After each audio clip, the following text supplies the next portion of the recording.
Today I bring you the new Best 4-2-3-1, which actually went 47 games unbeaten. It absolutely cooks and you need to get it on your save. Trust me. If you guys do enjoy the tactics of this channel, be sure to leave a like and subscribe to the channel. And also keep the comments coming on any future tactics you want to see, rebuilds, whatever it is, get the comments flying in. But let's get into the tactic testing phase where it's going to blow your mind. So we're going to go through the main talking point first, which is going to be this Bayern Munich save. Now, I know they are a very good team, but let's just be realistic. 47 games unbeaten is still absolutely nuts. We're going to go through the schedule. We're going to discuss it. It's going to be the main focus of the results. We're still going to go over the other results, which obviously were against, well, with Tottenham, Paris and Cheltenham. But this Bayern Munich team, fantastic season. We only lost one game. Let's just say that in the league. 95 points, which is a very comfortable lead over Dortmund and Leipzig, who only got 65 and 64. We win the Champions League against Barcelona and the German Super Cup against RB Leipzig, making it a treble-winning season as well. One of the very few games we lost was, unfortunately, that semi-final of the Pokal.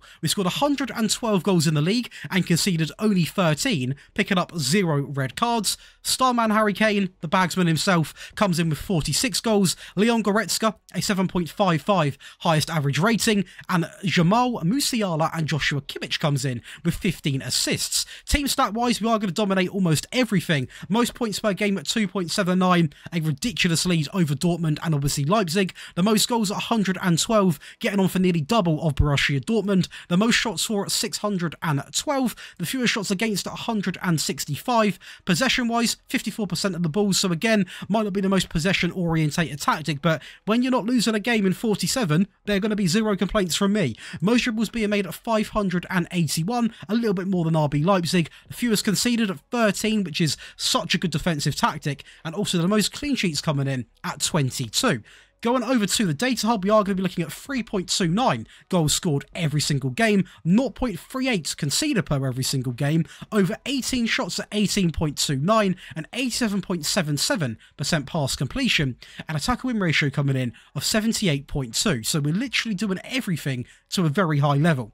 Going over to the squad, of course, we are going to go and have a little browse right now. We are going to be looking at the typical bagsman. Harry Kane coming in with 46. Leon Goretzka being very progressive this season with 18. 14 for Leroy Sané. 14 for Musiala. 13 for Thomas Muller, the man who doesn't age. 10 coming in for Kingsley Coman. Gnabry with 10 as well. So this is really good to see. We've got 1, 2, 3, 4, 5, 6, 7 players coming in with 10 plus goals in the season, which is really good because we're not relying on purely one player. Yes, Harry Kane did carry a bit of a bulk load, but we've still got other players that were chipping in to very high levels. And the assist, the similar story, to be honest. So Joshua Kimmich with 15, 15 for Musiala, 13 coming in for Mazzori. I'm going to butcher that name. Mazraoui, I'm going to butcher a name, I do apologise. 12 for Leroy Sané, 10 for Alphonso Davies, Conrad Lima coming in with 10 as well, 9 for Goretzka, and 8 and 8 for Coman and Thomas Muller. So we are seeing a lot of players getting involved with the assists as well, which is a really good sign because it shows we're not reliant on just a couple of players getting the assists,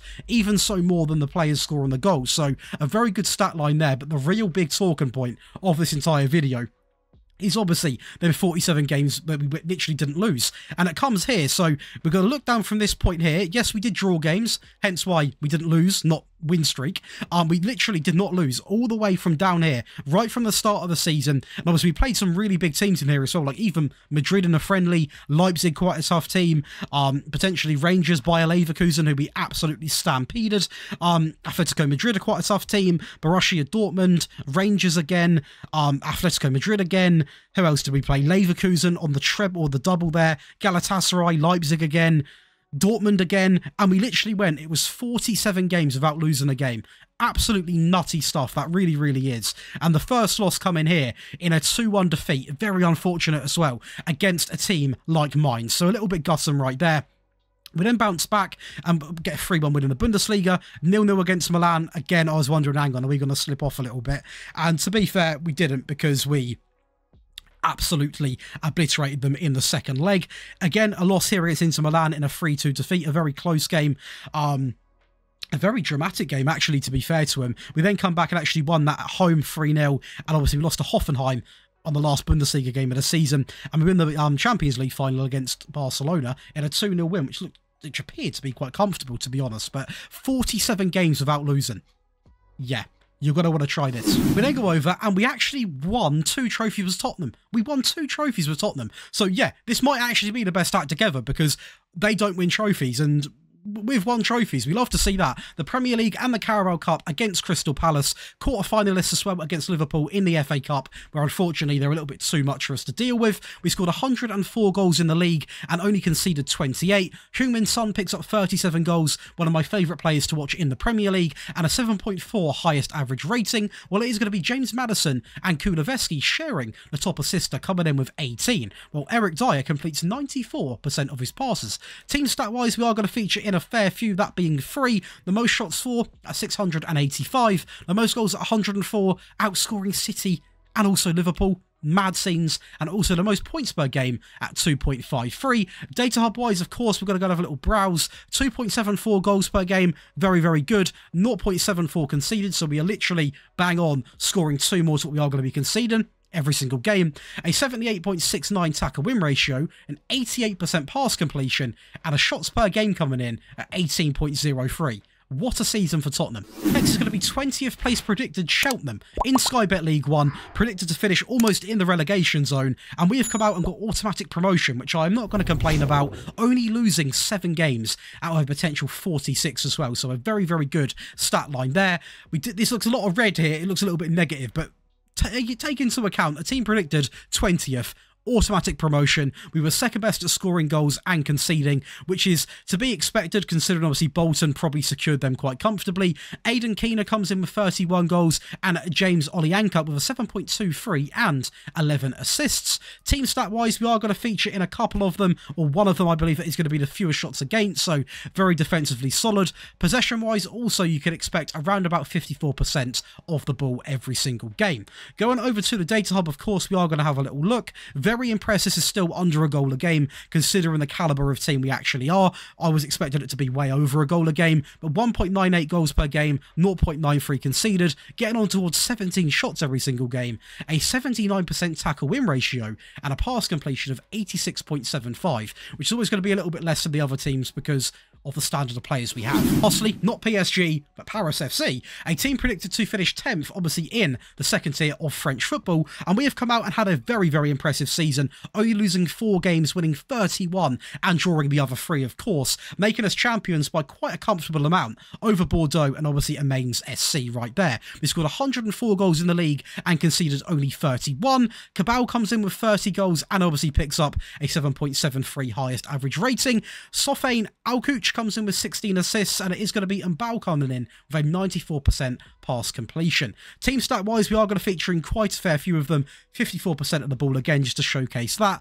The fewest conceded coming in at 31, very tight with Bordeaux there. Clean sheets very tight there as well with second and third place. Most shots for though at 669, quite clear of Bordeaux there. The most goals at 104, very clear there of Grenoble and also at Bordeaux. And the most points per game, obviously got to be favourites because we won the league at 2.53. Going over to that data hub, we are going to go and have a little look. 2.74 goals per game.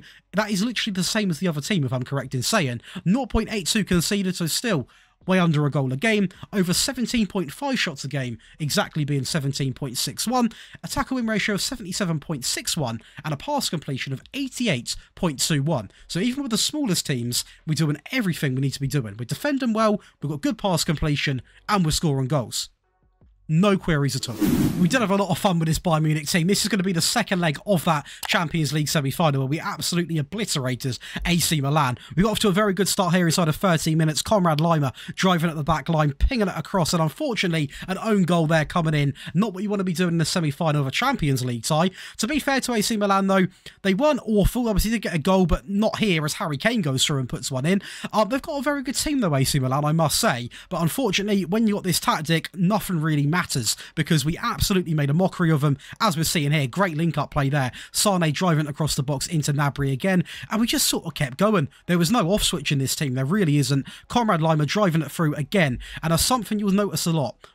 the play is focused down the right and the left-hand side, so a lot of the chances do come from them areas. We drive it back inside the box, and it's where you're going to get the majority of your goals, and it works so well, considering the amount of plays that do obviously get into the box, which you've got to see right here. So if I pause it here, we've got a player coming in here in Musiala, we've got a player driving in Leroy Sané, obviously Harry Kane's going to be in there, also Gnabry, and even on the edge, you've got a cutback option into Leon Goretzka. Who's he going to go with? He's going to...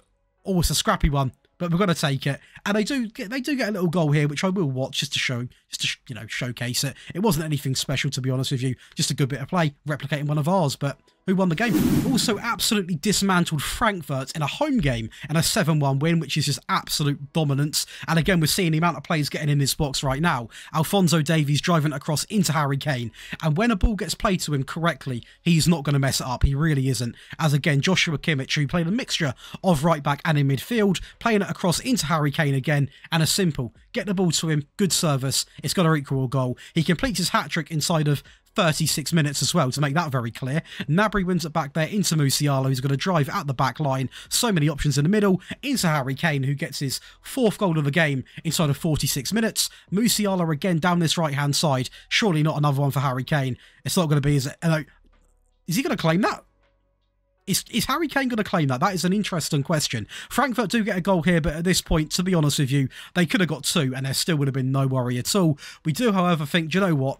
It's an insult. We'll go and score 2 more goals. Sané a ball in into De Ligt, a great ball, an even better header. Again, a reason why you need to get the set pieces, as we score another one there. A beautiful one. But of course, now over to your favourite part of the video, that is going to be the tactical breakdown. If you are enjoying so far, be sure to leave a like and subscribe to the channel, and keep commenting below on any future videos you want to see. I want to quickly thank all of the wonderful names coming down the screen right now. They're going to be the new or existing Patreon members. Patreon is the best way to support the channel, but also you get something back. You get over 10 perks, including access to all 3 of these files in one simple and efficient download. You get early video and early tactic release. You get priority in the rebuilds and the tactics. You also are going to get your tactics tweet by me. Any questions, I'm more than happy to help out as well. And also you get enrolled into the twice monthly giveaway. So definitely worth it. We've got over 1,800 people, so that says a lot about it. You want to come and get involved, link is going to be in the description below. But let's go over and talk about these player roles. Now, before I get into them, we'll start talking, but I do want to quickly thank Kempy. I'm sure we know who he is. If we don't, there is going to be a link in the description, because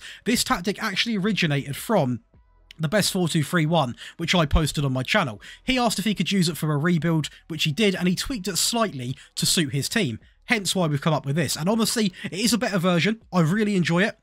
Very similar to obviously the one I posted, but there is a certain few changes which make it a lot better and a bit more secure on the field. So don't check them out. The link is going to be in the description. Definitely worth it if you enjoy your rebuilds and experiments type of stuff like that. But let's go over and talk about the player roles then. So the goalkeeper is going to be simply on support. The wing back on the right is going to be on attack, on cross more often, sits narrower, and also tackle harder. The wing backs in this system do play a very, very crucial role. Obviously, you can tell that quite easily by the fact they are attacking. They're very aggressive, so make sure you've got very good wing backs to play with.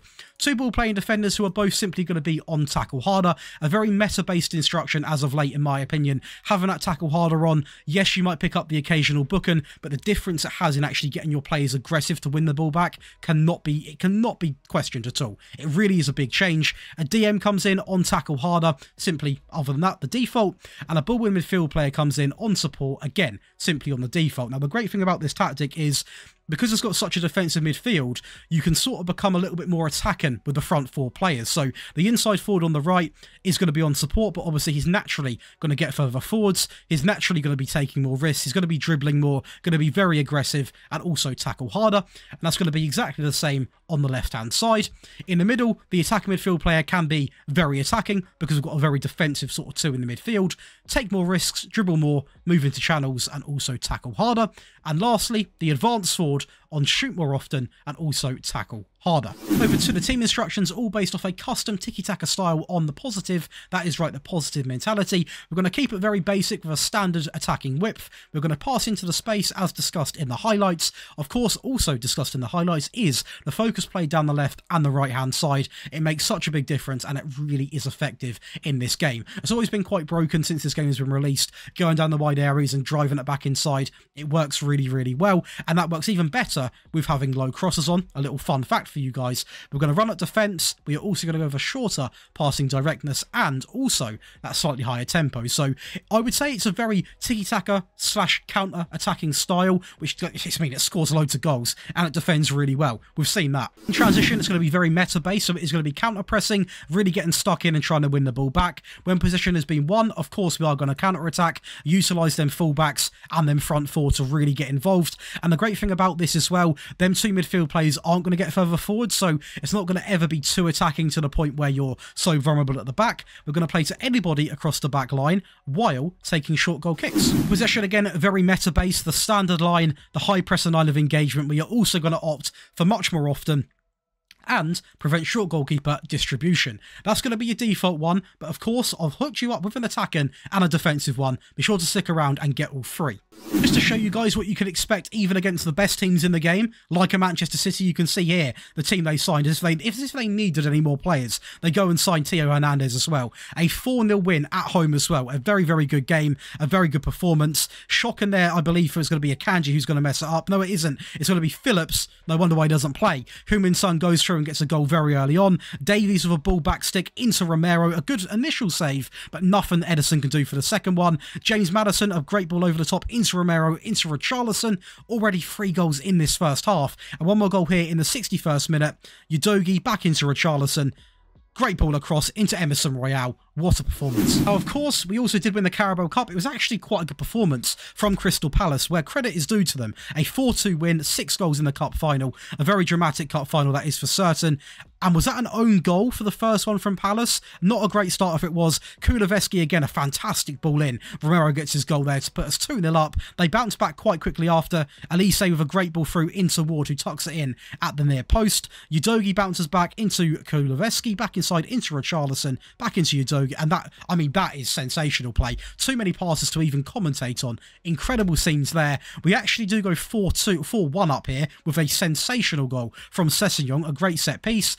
They do get another goal here, but it is pretty irrelevant considering the scoreline. So we'll take the trophy. So now over to the attack and variant, a tactic to take into a game against a small team if you want to give them a bit of a thumping, or if you're in your game and you draw a 0-0 or a goal down and you think, yeah, I need to get a goal ASAP. They're the situations you want to use this in.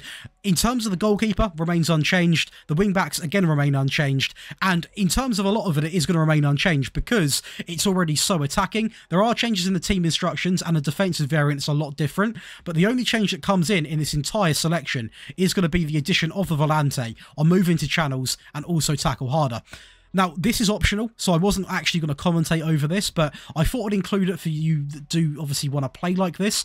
If you've got players that have got very good finishing on the wings, so, you know, I'd say 12, 13 plus finishing, then I would recommend having shoot more often on, because you want to get as many shots at the goal if you're desperate for a goal, of course. But obviously, if your wingers have got poor finishing, it's going to cause you a lot of harm compared to benefiting you. So I'll leave it up to you, but that's sort of down to your team.